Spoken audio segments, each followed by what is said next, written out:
Whether you've caught an odd whiff during a meeting, forgotten to brush your teeth before dashing out the door, or stopped to run an errand after hitting the gym, we all know what it feels like to be self-conscious of our odor. But humans smell. Each and every one of us comes with our own unique set of smells, scents, and, let's be real, stank. Odor can attract, bond, or even prevent any regrettable dalliances with distant relatives. So why are we so fearful about being deemed smelly? In this episode, we dig into the science behind body odor, what it does for our species, and how our natural musks went from being a part of everyday life to something that can earn you a visit from HR. All to get to the bottom of the rude question we've all asked before. Do I stink? That's what you're in for today on Impolite Society.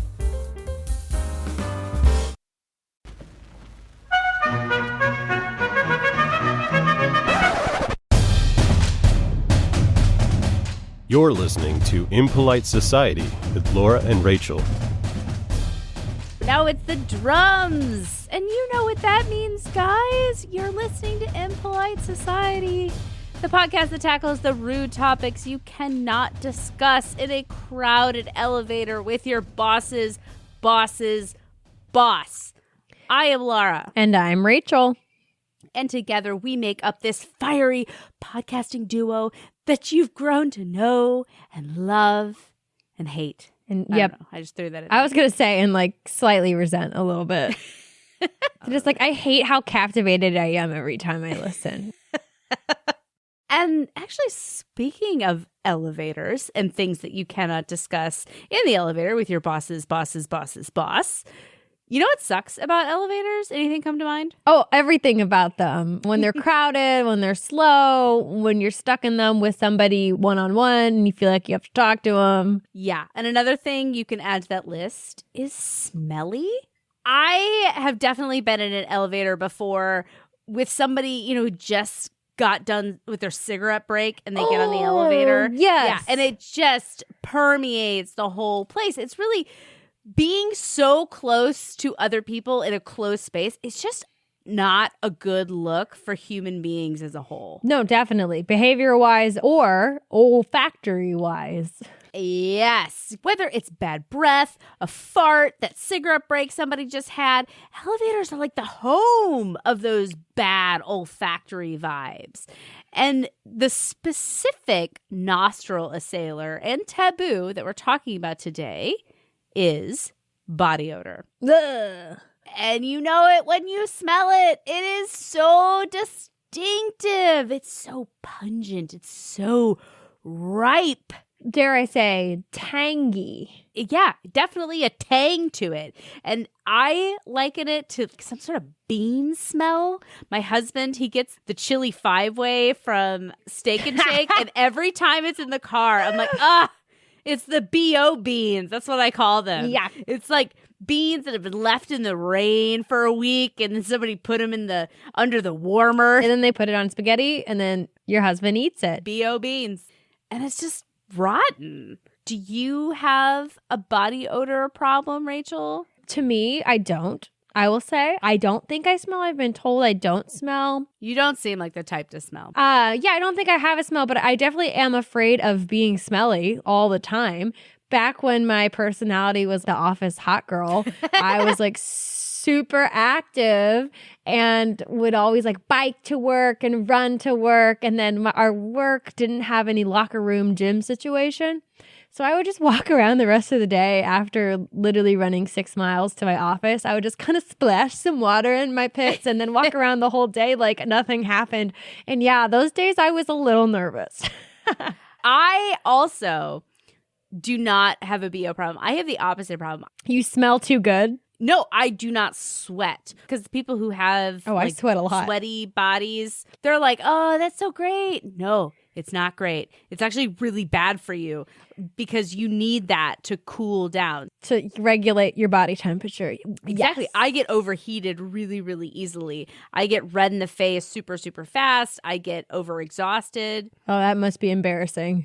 But On the flip side, have you ever been in that awkward situation where you had to tell someone you stink, or you experienced someone stinky and tried to figure out a way to tell them that they stunk? There was a guy, and I did theater back in the day, and he literally had an alliterative name that he was known as because of the smells. Stinky Steve. I mean, that was pretty close. I'm trying to think of other ones. Body odor Brendan. Olfactory offense Oliver. There you go. That was it. I came off the top of my head because that was what we called him. So Ollie was real stanky, and we were doing dancing and moving around, but this just had a 24/7. It didn't matter what part of the day. And it just whenever he walked by, you could tell people were noticing. And I don't think anybody told him, at least not while I knew him. That's rough because it's really hard to tell people that they stink, especially people that you're not really close to. My experience, I had office mates one time that every time I went to the bathroom, I would smell this stank. But it wasn't a shit smell. It was a body odor smell.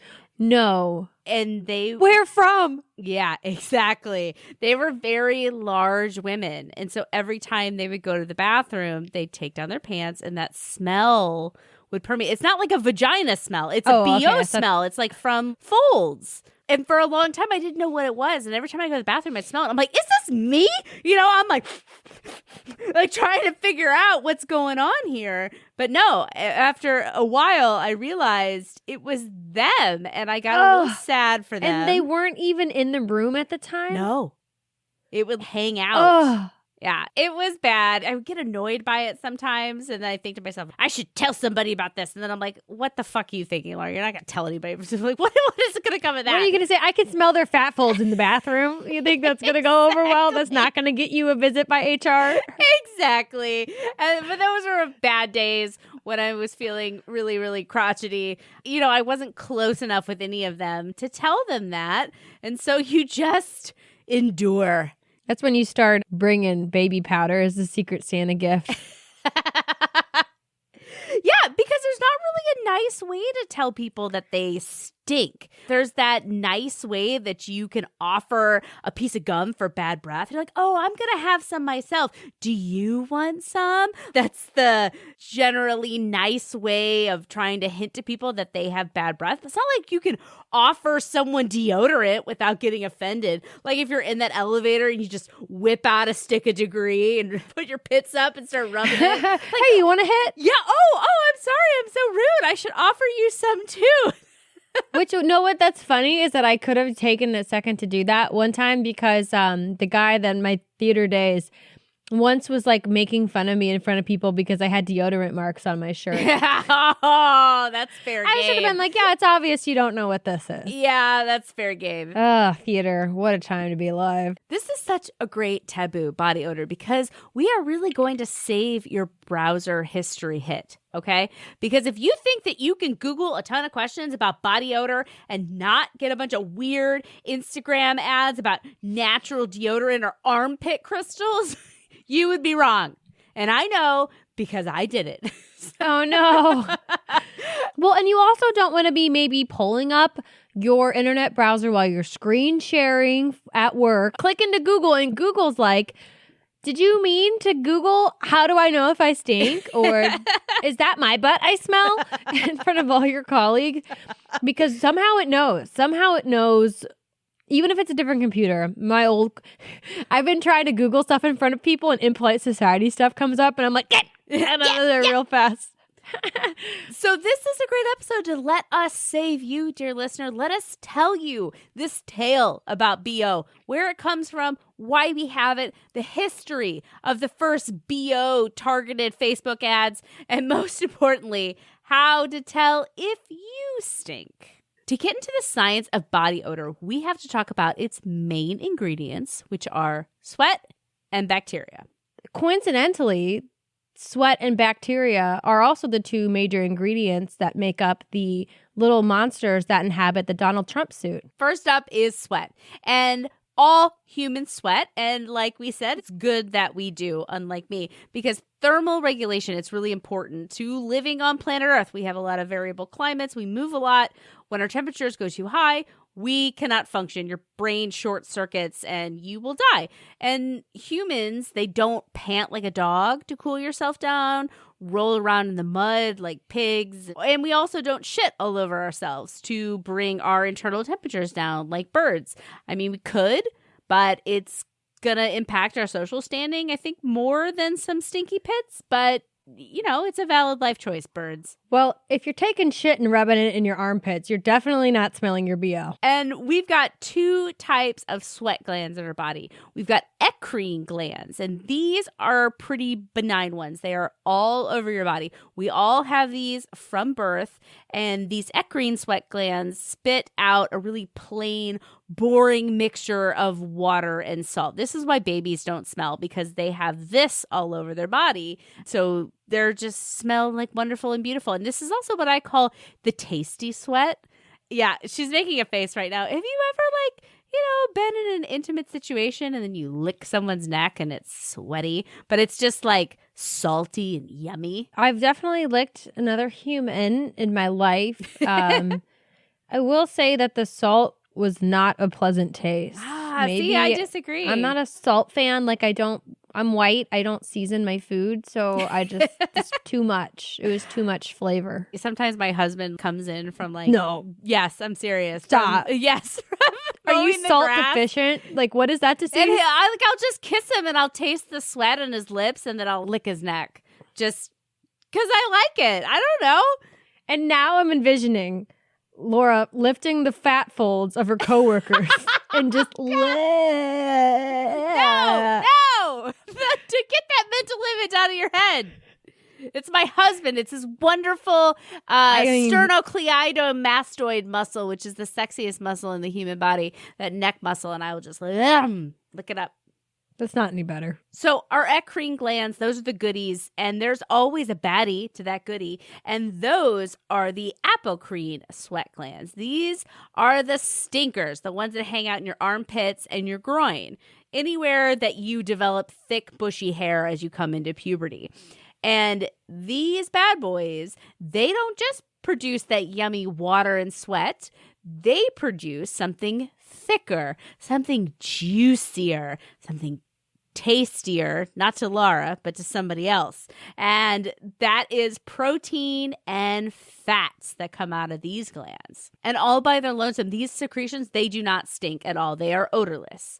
But protein and fats sounds like a pretty good meal to me. The second ingredient to this soup du jour of body odor is bacteria.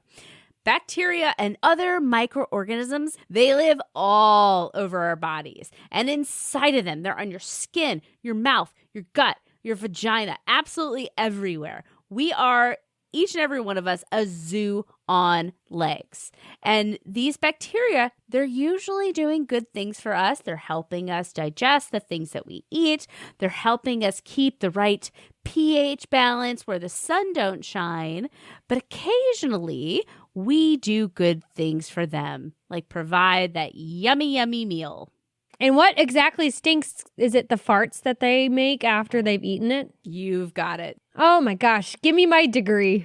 Women in STEM. Your bacteria fart degree. You have been blessed with it. So each kind of bacteria on your skin, like Staphylococcus, Corynebacteria, Lactobacilli, each one of these bacteria, they are a beautiful and unique flower. They are all different, have different climates that they prefer. And some of these bacteria are of the snowbird variety. They like it where it's hot and wet. They like to go south to Florida, which is the groin and the armpits, all swampy and nasty. Do any of these bacteria like to inhabit cold, barren, desolate lands? Because then my heart would be the prime location. I got some real estate there. I don't think they like it cold, but there are a few that like it a little bit more temperate. But most of bacteria like this climate. This is where they flourish. This is why when you do like a culture, you put them in a hot, wet environment they really flourish. So there's actually more of them in pits and groin per square centimeter than other drier areas of their body. They really like to hang out in these areas. And when you get these two together, the Florida snowbird bacteria and sweat full of those nummy treats, it's a party. It's a Super Bowl party. You got your 7-layer dip and everyone's just going to town. That odorless sweat gets eaten by the bacteria and they, like you said, Rachel, they ferment those compounds. It's like yeasted bread and how it rises. The bacteria eats it, then they kind of fart out the gases. Only it doesn't come out smelling like fresh baked bread. Yeah, it smells like Florida. I mean... Actually, these gases, they come out in all kinds of different flavors, like sour cream and onion and nacho cheese. What? Is that a smell that comes off a person? It is. Kidding, not kidding, because different bacteria produce different smells, which are different flavors. So sulfur compounds smell like onions. And carbolic acid gives it a cheesy aroma. And heredity can determine what kind of flavor you put out the most and how much of it. Some people naturally sweat more than others because their parents and their parents' parents and their parents' parents were big sweaty beasts. So just hereditarily, more sweat is part of your genes. And that means more food for the bacteria on your skin, which means more stank. And sex also plays a factor. Men tend to have more corny bacteria in their pits. And no, that's not just corny. It's cornet. Whatever. I'm not a scientist. Coronae. There you go. Coronae. And they have more of this in their pits. That bacteria gives off more of that cheese smell, that more harvest cheddar kind of feel, where women are more likely to have staphylococcus or a certain variety of staph, which kicks out more of that sweet Hawaiian onion smell, which is fine by me because that's one of my favorite potato chips. Cruncher, sweet onion. Oh, God, it's so good. Well, okay, so jury's back in, ruling's out. I'm straight. It was a surprise. I mean, TikTok had me questioning my whole life. Wait, you don't like sweet Hawaiian onion? I like most chips. I'll just put that out there. I'm a pan chipule. But I do like my husband's smell, and it is that cheese. When you said cheesy, I was like, yeah, that's kind of what he smells like. And there it's like, you go. I like that. Yeah. And he's like, oh, I should go take a shower. And I'm like, no, I kind of like it. See, you thought I was so weird for licking my husband, but that's the same kind of feel. Just, well, yeah, I like that my husband smells like him. I don't like to lick his armpits. I don't lick his armpits. I lick his neck or shoulders. But when humans are stressed, this kicks up production of sweat in your apocrine sweat. So that groin and armpit, that stinky sweat. And anybody who's done a presentation at work, been in a car accident, had a really emotional situation, feels like that whomp. And you can start to feel it underneath the pits. And so you're kicking out more of that in those areas, which provides more food for those bacteria and hence more stink. It's kind of a lose-lose situation. You're sweatier, you're wetter, and you're smellier. So is stress the only thing that can affect how much of the smell or how much of this kind of sweat you're kicking out? No, it is also dependent on, like you said, puberty and hereditary, but also what you eat can affect this. Sulfuric foods like eggs and broccoli, throwback to our farts episode. They may be good for your body, but they are bad for your social life. It's going to come out. It's going to come out of your ass. It's going to come out in your sweat. What about garlic? Yes, that is absolutely something that'll happen as well. Because I eat a lot of garlic. I love garlic. And then I swear I'm like oozing it the next day.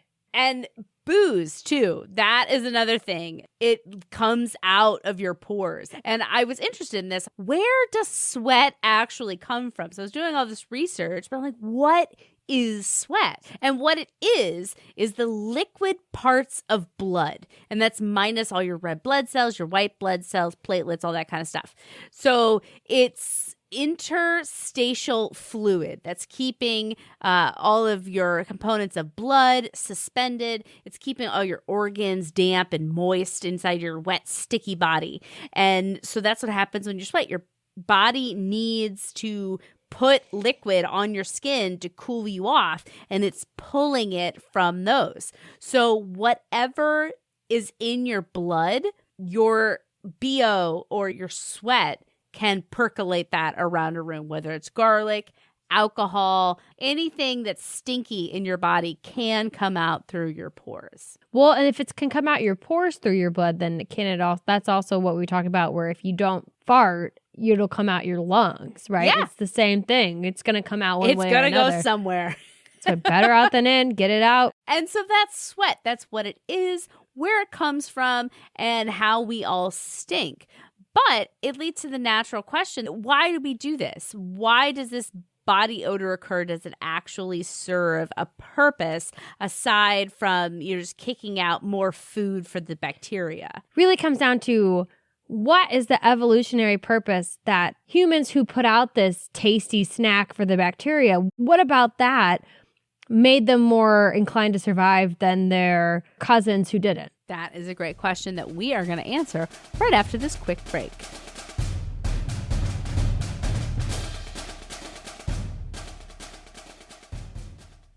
Hi, I'm Celeste. Hi, I'm Richard. Hey, I'm Christy. And I'm Tally. We're the hosts of Unethical Podcast.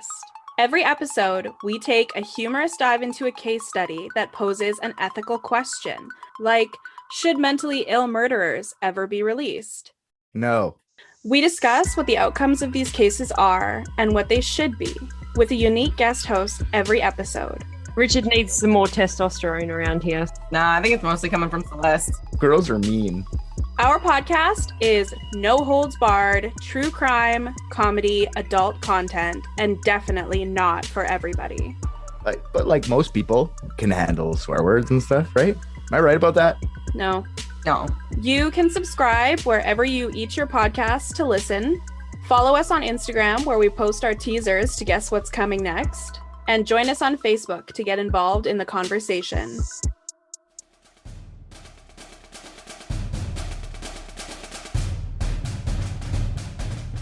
Okay, I'm dying to know, does it serve a purpose? Yes, absolutely. And if you go to the zoo, you know that all animals stink. You go through the reptile house, you go through the ape house, animals stink. And if everyone's doing it, you know there's got to be a reason for it. Or if you come to my house, you know that animals have an odor. And they have a ton of uses for it. It's to signal mating, to scare away predators like skunks and possums, or to signal danger to their pack. That's what you were asking about, how this stress-induced sweat, the bacteria makes you stink. What purpose does that serve? It's not just to feed the bacteria. That stank also lets the people or the other animals around you know something is up. It kind of puts them on alert. Is that why stinky people are off-putting? Because all of a sudden we're unsettled. Honestly, I don't think that's a bad theory. We're like, danger's around here somewhere. Danger of not showering. And all animals experience this increase in BO when they're under stress. And researchers have a couple of theories about why this might have been, about why it was evolutionarily advantageous to have BO. First of which was mating. We knew that was going to come in there somewhere. I mean, speaking as I just talked about how I like to lick the sweat off my husband's neck, you know that was a thing. And there's a theory out there that women are actually more sensitive to smells during ovulation. And this is a little bit split. I read a couple of studies that said, yes, this is absolutely true. Others that disproved it. So who knows? But the theory goes that this greater sense of smell helped women in selecting a mate during ovulation, that they're more sensitive to those smells, which increase mating. And I'll get to why that's important in a second. And there's also theories that this is why women experience morning sickness during pregnancy. People don't really know why this is. It's a great mystery. I remember looking this up when I was pregnant, and I was like, what is the benefit to this? And the theory is that there isn't a benefit. It's a byproduct of ovulation smell sensitivity. So ovulation is tied to hormones. Hormones, of course, are also tied to pregnancy. Hormones go kind of haywire in pregnancy. So that morning sickness that pregnant women feel in their first trimester is kicking in a ton of olfactory receptors, making you way more sensitive, thus making you sick. So it's not an evolutionary benefit for morning sickness. It's a byproduct of the evolutionary benefit of having a heightened sense of smell during heightened hormone times. Isn't birth control just tricking your body into thinking you're pregnant? Yes. So then how come it doesn't happen then? Because it's not tricking your body into thinking you're ovulating. It's kind of a different set. There's like a complicated thing about testosterone and progesterone, which I don't 100% understand. I can't speak to this 100% because I'm not a scientist. It's like anything. We talked about it in previous episodes. The woman's body, it's a mystery. Nobody knows what's going on in it because nobody fucking cares. Well, and that's my question, because I noticed that this theory and maybe some of the other theories we're going to talk about, they're all relating to sex. And I was like, I'm going to suspect that maybe some of the researchers behind these, if not all of them, are men. And so maybe it's that kind of male perspective that all roads lead back to getting down and dirty, where it has to be potentially related to more things, like you said, signaling danger or recognizing family and versus foe, and I don't know, marking territory. Why does it always have to come back to boning? Because everyone likes to bone, and it's what propagates a species, which then leads to survival. But men also can subconsciously smell when a woman is ovulating, again, according to several studies. Some say that they can, some say that they can't. What are they smelling? Her sweat? They're actually really interesting. Yeah, these studies, they make women wear the t-shirts, or the men, in other cases that they've done this on the opposite. The person whose sweat is being tested, they'll wear their t-shirt for like 3 days. No deodorant, no perfumes, no nothing. And then they take it, they put it in a box, and testers smell it. That sounds a lot like some get-rich-quick schemes I've seen on TikTok about selling things that you wear. I'll sell my socks in a second, man. I hear that that's out there. Or my undies. I don't care. Take them.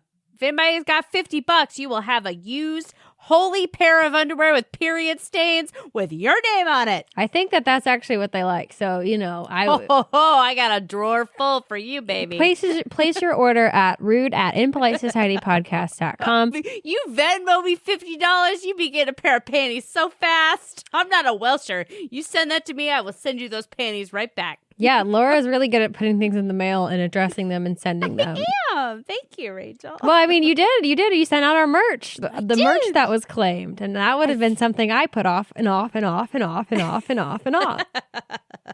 But so, okay, back to the science, the studies. So studies have shown that men preferred the smell of an ovulating woman versus non-ovulating women. And they experienced an increase in testosterone after getting a whiff of it.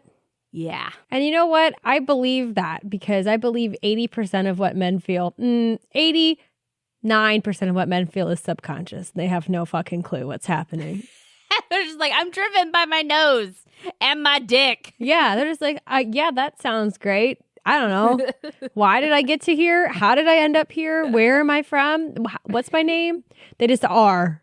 And another possible reason for our BO is bonding. So babies have been tested and they prefer this. That sounded weird. Babies have tested. They've been tested. They're babies. Check, baby. They had a quiz. They had their like little calculator and they had their lunch they had to bring in, their snack. Check, baby. Spoiler alert, they failed. Babies prefer the smell of their own mothers over others, and mothers can also ID their own babies by smell. So there's something going on there with a bonding and that kind of experience that they're going through. And the last theory was about incest avoidance.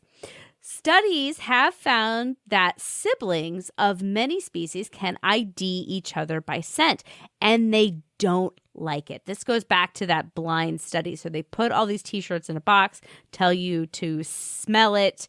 Which of these do you prefer? They almost always said the one that was most related to them, they don't prefer it. That's not to say that they won't go to Pound Town on a family member. They will if they... Wait, the animals or the people? Yeah, that was what I was going to clarify. I'm so confused. The animals. Animals, they will have sex with siblings. But if they're presented with other options, they're going to go with those first. Novelty seeking. Exactly. They just want the strange. When they're given that blind smell test of the gym bag, they've got a strong distaste for their siblings. They will prefer the other. This is helpful for a species because the more genetic diversity that you can get, the more hardy your clan is going to be. That's strange. It really pumps up the gene pool. You don't want to go with what you're familiar with. It's what's more different than what you're used to. So we're really programmed for that star-crossed lover situation because we're always going to be attracted to the people who are outside of our circle. Yeah. If you're a Capulet and they're trying to get you to marry your second cousin, you're like, of course that little sweet Montague is going to come in with his cheesy stank and you're going to be like, give me a slice of that provolone, that mozzarella. Question for you. We know that animals stink way more than we do. We know this. We've been to the zoo. Why do you think it bothers humans and not our animal cousins? Because when an ape gets in an elevator, he's all sticking his nose right up in their business, where humans are like, ooh, this is gross. Well, because we're civilized, of course. We spend so much time and effort trying to fight our animal instincts and our animal urges. We live in a very sterile and clean world, and I'm going to guess that we didn't bother us up until more recently. And I think that our good friend capitalism might have something to do with why we're so adverse to human odors. I think that's a really good point. And we are going to dig more into this about why humans care about these smells when apes are all getting down in it after this quick break.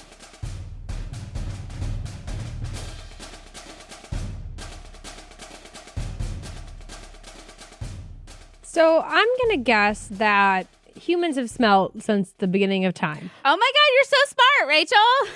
Oh my God, give me an A+. That's why I love podcast ratings so much because it's the closest thing I get to a grade for this. So please go out and give us 5 stars on Apple Podcasts. Ooh. Yes, absolutely. Humans have been stinking since we first stood upright. And I think we've been trying to cover it up almost just as long. My personal theory, hunter-gatherers, they didn't even crap about their stank. They're just trying to get through their life, get through their day, trying to get their meal of acorns and tubers or whatever they dug out of the ground. And this only became something to address once humans started living in these more organized and complicated societies. And as you live closer, being more crushed up against that stranger in the metro link that stinks like a wildebeest, it is not fun. So as we get packed into these tighter communities, it starts to become something to address.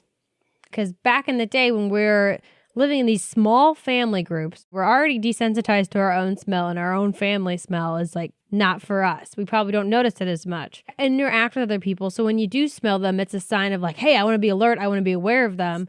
I'm programmed to pick it up. Something new. It's either a mate or it's something dangerous. Something's happening because they're kicking out that apocrine sweat that's stanky. Exactly. And so then when you're used to miles and miles and lots of roaming, you know, that's fine to have the smell. But all of a sudden when you're jam-packed on top of each other of all different families, all different smells and genes, and it's a lot. It's a little overwhelming to the olfactory. And ancient people, they didn't have a great way to deal with it, but they did know how to mask it.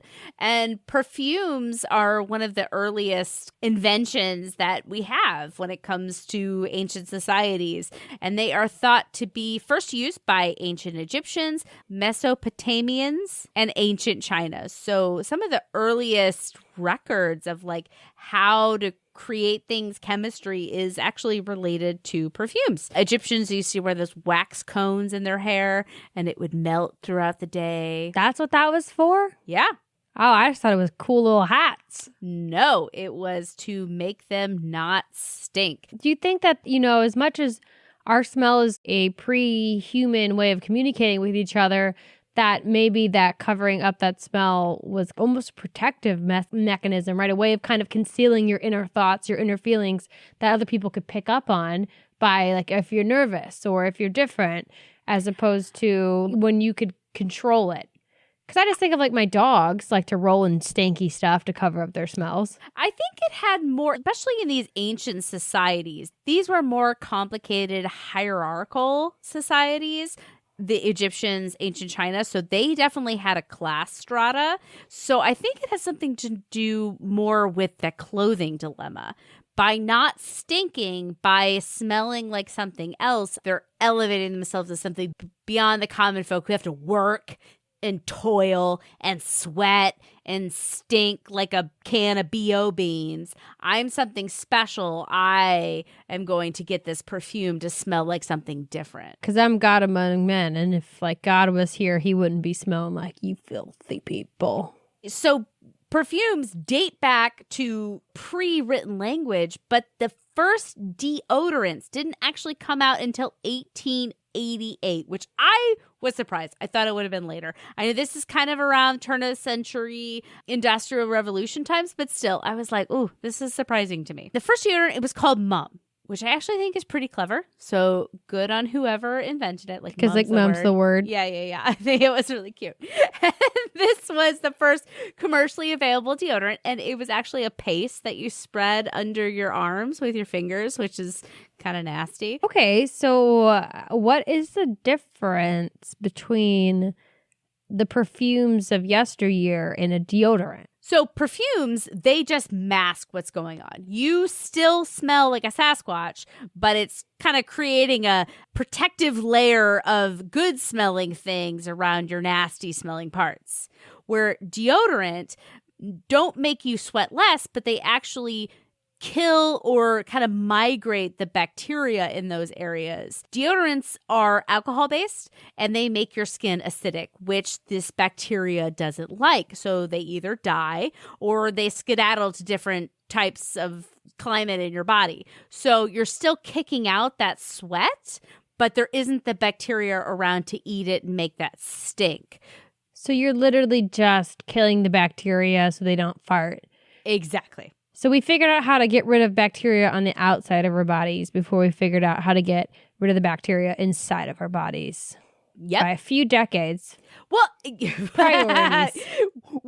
Which is a whole fascinating thing about germ theory, about the evolution of surgical techniques, which is really amazing. If anybody has some spare time and they want to check out a really interesting book, I recommend The Butchering Art, which is all about Joseph Lister and how he revolutionized surgical techniques. Anyway, that's just a little aside. It's a golden nugget. That's why you listen to this show. You like to get these little golden nuggies that lead you down another trail of the rabbit hole.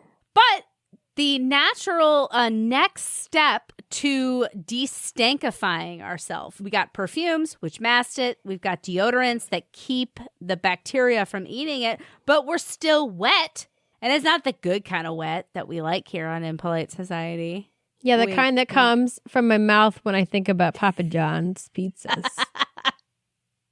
But the first antiperspirant, known as Everdry, which is a less clever name than Mum, that came into the market in 1903. And antiperspirants work differently. They include aluminum that blocks your pores from secreting that nasty eccrine sweat, the ones that bacteria find to be so absolutely delicious and then fart out stinky yuckies. A lot of deodorants today have antiperspirants and deodorants, so it kind of does double duty. So this is why I think that I don't have as much of a sweat problem today. Was back in middle school when these hormones, they were kicking in and they were doing their thing. So I had a few days where I had like little sweat stains under my armpits, and I thought, that's not good. We got to nip that in the bud. We can't be human. Human is bad. It's not sexy. It's not cute. No, I was getting started on my office hot girl vibe. So I needed to not be sweaty or human in any way or eat lunch for the next 4 years. I bought this thing and it was called Certain Dry,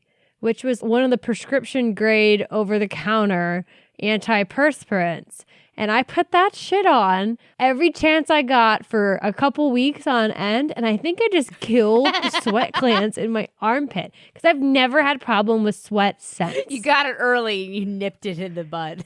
I just literally fried my sweat glands. Just fried them off, seared them. Well, there's actually a lot of controversy about this, which is why you'll see those Instagram ads for pit crystals and all kinds of stuff because people say that it's unhealthy. There was a cancer kind of theory or rumor going around for a while that said this aluminum and antiperspirants causes breast cancer. Sounds like a free boob job. Let me put those on. You get that preemptive, like, I'm avoiding cancer and also getting a breast lift. Angelina Jolie, she's so brave. She cut off her tits when she was 40 and got new ones. She's so brave. That's how I'm going to do. I got to start establishing a series of back pains so that I can get a reduction as I get older. So let the record show, my future insurance coverer, my back hurts because my boobs are too big and I need a reduction surgery. That's also like a little lift. You're so brave, Rachel. It's brave. Let's just call it what it is. It's brave. Yes. Thank you. I appreciate that. I'll take you can support my bravery at GoFundMe.com. You don't have a GoFundMe. / Rachel's small boobs. .com. 1765732. Apparently there's a lot of other Rachels who want smaller boobs.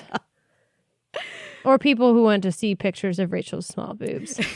But so there was this cancer theory that was going around. The American Cancer Society says, no, that's not true. Aluminum in antiperspirants do not cause cancer, but they will say that people with poor kidney function, they should maybe consult a doctor before they use antiperspirants because this aluminum, it gets absorbed through your skin. Bad kidneys, they can't filter out that aluminum. So who knows? Jury's out on if it's bad for you. Big deodorant maybe is bringing down the science. Squashing it, kind of like tobacco. Yeah, I say that in jest. Big deodorant, but I mean Procter & Gamble is a giant fucking company. You know, they make billions of dollars a year. You know they have lobbyists. You know they have their fingers in these things. So I think us ladies, if the men can say that eating out can cause throat cancer and avoid it, then I think us ladies, we can say the aluminum causes breast cancer. I'm just going to smell how I smell. Yeah, I'm just going to put out that sweet Hawaiian onion smell, and whoever wants to come to the table, well, you're welcome to it, buddy. And if you think a girl at the bar smells really good, it's probably because she's ovulating. So, like, just be extra careful that night. Yeah, wrap it, gentlemen. But the story of how deodorants and antiperspirants became mainstream is really, really interesting because it is the flippity flop of how shaving became mainstream for women. So if you haven't listened to our episode on shaving about why Bush is banned, you should check it out.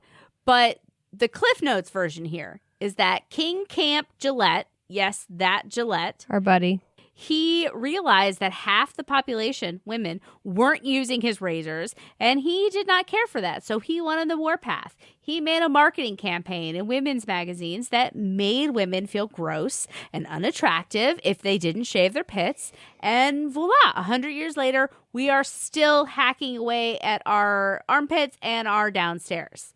The story of how deodorant evolved is interesting because it is like the whole story in reverse. We were putting hair back into our armpits. Almost. So instead of an old, rich white dude, we had a young, rich, still white woman. Her father made the first antiperspirant paste. He made it to keep his hands from sweating during surgery. And she thought, Aww. I can sell this shit. And that is exactly what she did. She tried to sell it in a lot of different places. You know, it kind of went hither bither. Maybe it was good sometimes, maybe not. She partners with the copywriter, and they went on the warpath the same way that King Camp Gillette did, convincing women they weren't popular because they stink. They presented sweat as a problem that no one would tell you about. They would just talk about it behind your back. It was the reason why you were sitting alone on a Saturday night. It was the reason why you weren't invited to that latest swing dance. And since we all know a woman's greatest fear is to not be liked by men, this product started flying off the shelf. And so it doesn't surprise me that that starts with the women, right? Because we're already so used to having so much marketed to us about what we need to change about our bodies or our appearance or our looks, that's really your target demographic because women probably stank less than men, I'd assume. Absolutely. We know that from the research that we were actually not who should have been the target market, but we were the target market because we're easy mark. Yep, because that's easy. Let's invent something. Let's get rich. We never want to work again. We just want to make a podcast 24/7. What natural part of a woman's body are you going to convince us that is wrong so you can make a fortune? Go. I already know because I just saw a comment on our TikTok that somebody said that the texture of the vulva put them off. So I'm going to create a product that makes your vulva softer and more like the actual skin on your arms as opposed to like more of a mucous membrane, because some men don't like that. They're not going to tell you about it, but they don't like the feel of your vulva. So we're just going to turn it into a perfect hole surrounded by skin, just like some of our previous articles have shown.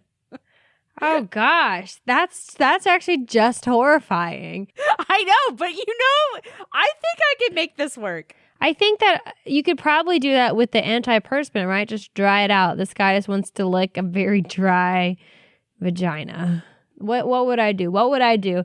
It would have to be something that's completely innocent, that everybody's body does naturally, and it's really hard because everything I'm thinking of is already a thing. Okay, here it is. Toe straighteners. So my pinky toe on my feet curls under, and I just want to like convince somebody that that's not a cute look. And so you need to have something like a brace that straightens out your pinky toe. A toe brace. Yeah. How about that? I mean, that doesn't exist yet. Mine kind of curls under. Yeah, too. that's ugly. Yeah, That's I've never seen that advertised on Instagram. You're disgusting. Straighten out Let's that. get our newest Instagram ads out, and it's going to be a toe straightener. Well, I think that might actually work, but because everybody just wants to look at pictures of feet. A whole different demographic. If you're interested we're in not purchasing looking to get feet into. pictures, please email us at rude@impolitesocietypodcast.com. Or if you want Laura's nasty used panties, email us at rude@impolite. We can't make our fucking toe braces take off, so we have to resort to selling Laura's unmentionables, as well as pictures of feet that we have not Googled and then copied and pasted into an email and sent to you. So back to how it went from women who probably didn't even need this product to men who probably did need this product. This company that started this whole revolution, they launched their first men's deodorant in 1935. And for those keeping track, that's 50 years later than the first one that was directed towards women. And no one was biting. This was seen as a woman's product. It has been advertised in women's magazines for 50 years. Mm-hmm. And no matter how many black bottles they put it in, how many whiskey bottle looking things they put it in, people weren't interested. But then an opportunity came to prey on men's insecurities, which was job loss, being the family provider. The Great Depression hit, and it hit hard. People losing their jobs left and right, or afraid that they were going to lose their jobs. And advertisements, they reamed home that the smelly guy never gets the job. The smelly guy, he gets laid off. Oof. And 100 years later, we are still plugging all of our pits with aluminum. Full circle, here we are. Yeah, just preying on that fear of rejection and just making it have meaning to whatever demographic you're trying to sell to, whether that's not getting a husband, which back then was economic failure, or actually putting it towards the comfort and security in life and being able to take care of your family. So they were just really like, who would have thought our body odor could make or break our lives? And so we've looked at all this. We've looked at how we smell. We've looked at why we smell. We've looked at the trajectory of deodorant. So let's get back to this rude question. Do I stink?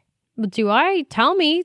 Can you smell something through the Zoom call? I can't. But in my expert opinion, do you stink? Yes. After looking at all this research, I think that we all stink. Yeah. I mean, I know I smell depending on the situation, right? It's situational based, what I ate based. I mean, odors are arising. I think that is completely natural. It's part of it. It doesn't mean that you're a gross, disgusting human. Sometimes. We all stink. We all kick this stuff out. And I mean, there's a whole nother conversation about like how much we bathe. And again, I'm sure there's going to be a very similar story to King Kant Gillette and the deodorant story about soap and bathing, about how Americans bathe too much. But humans stink. I think the problem is that people can't really smell themselves. And we kind of touched on this before.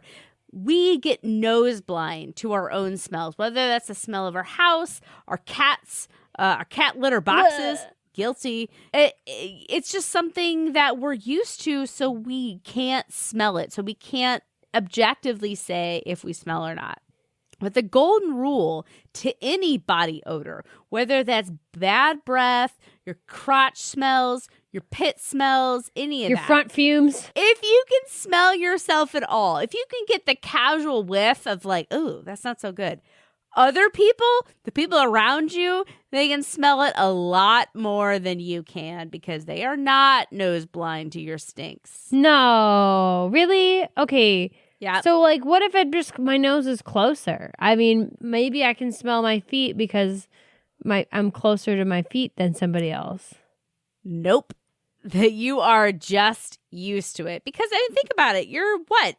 You're 5'5", so you're at least 4 foot away from your feet at any given time. Man, so I've definitely smelled in work situations before. Yeah, Have you smelled me? I have stinky feet. I've never smelled you before. I guarantee you, Rachel. Okay, good. I've never smelled you before, but I also have stinky feet, and I know when I whiff it, I know that everyone else can smell it more, which is why in my office I have a can of Dr. Scholl's deodorizer. Oh. So here's the hot tip. You have to spot check your own smell because just from this like waftiness, you can't smell it. You've got to get your nose right up in it. So if you think your feet smell, take that shoe, get it right up in your nostrils. Go into the office bathroom, take off your shirt, bury your nose in the pits. If you can smell it, yeah, you're smelling it right now. I can smell it, but I don't think it's that bad. Mine's not that bad now. You should see. Oh my God, listener, you should see it. Rachel and I right now are both putting our noses directly on our toes. Laura's putting her nose directly on her toes. I'm not flexible enough for it, honestly. Do you see this? This is as close as I can get. That's as close as you can get? Yeah. If you can smell your feet, everyone else can smell them. So you want to do that kind of spot check, bury your nose directly in it. This is the same way that I check my laundry. You know, after you've taken off a shirt and thrown it aside, you only wore it for a few hours. So you pick it up, you bury your nose in it, you sniff it, and you're like, does that smell? Is this still clean? That's how you tell. Or, pro tip, you hand it off to your spouse and you're like, sniff this. Does this smell? Hand them the stinkiest part, the armpit, the crotch part, and be like, does this smell? And if they say no, then it's good to go. You don't have to wash it again. But I think the real message here is don't feel bad about it. We are animals and animals stink. If it is a hot day, you haven't showered this morning, you're predisposed to be a sweatier person than others, then yeah, you stink. And that's okay. What you need to do is be prepared. So you keep a spare shirt in your backpack. You rub some of that aluminum up in there and get breast cancer. And maybe you try again tomorrow.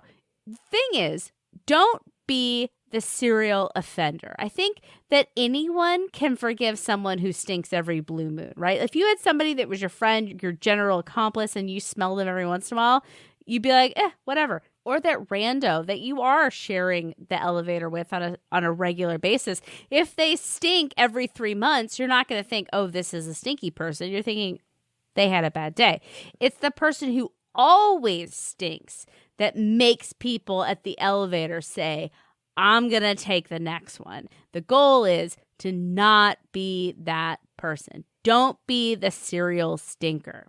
That makes sense to me, right? Like, you can always forgive that one off. So if I accidentally take a weird step, my foot comes out of my shoe and then it puffs air in and pushes the air out and it gets into the stratosphere and everybody around me can smell my foot, that's fine. But like, if I keep wearing shoes so long that they actually like reek, that's probably where it's that you got to draw the line.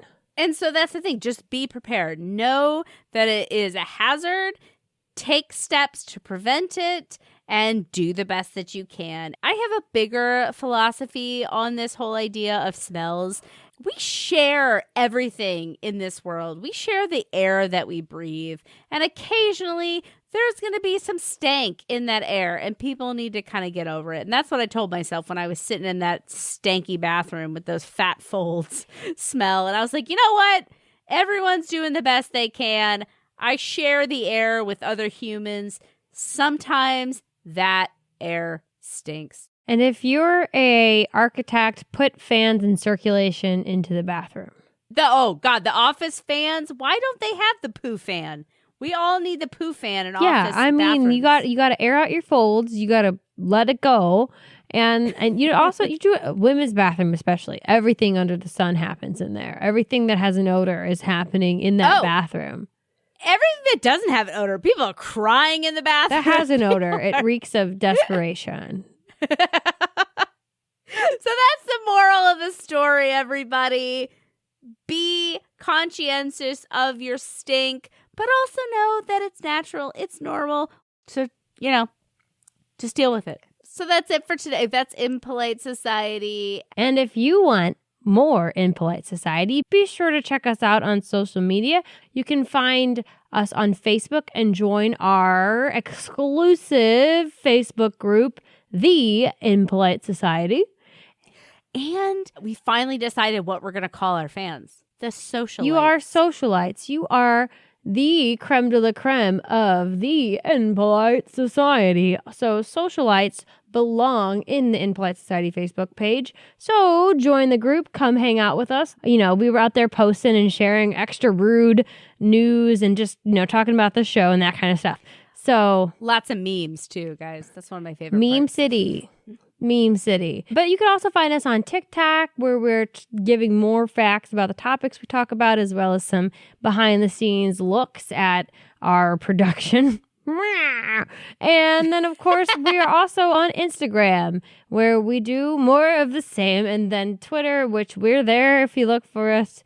And we will... Occasionally, I tweet something. Exactly. But those are the main ones. Or, of course, email us your rude questions or your RFPs when it comes to underwear or feet photos.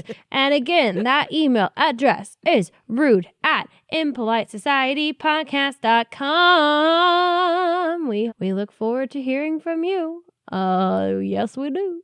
I just made that up. All right, guys. Thanks for joining us this week. And we will be back at you in 2 weeks with an all-new Impolite question. And in the meantime...